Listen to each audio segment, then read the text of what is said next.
came to this hospital to take the treatment for the infertility, and we, we underwent some treatment in some other hospitals.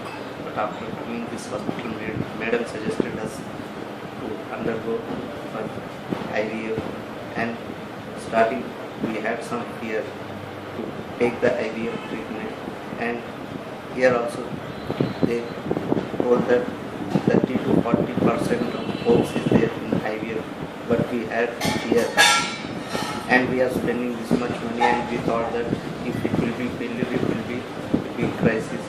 And afterwards we underwent treatment with positive attitude, and the Santosh sir also explained us what will happen afterwards, and he explained about positive and negative hopes in this one, and we underwent this treatment with positive hopes only.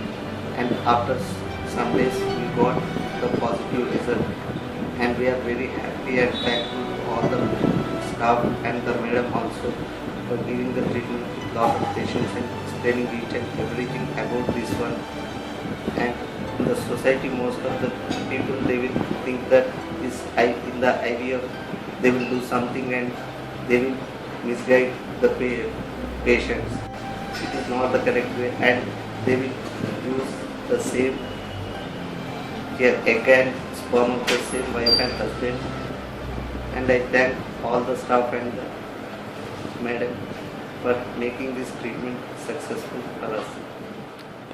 Thank you.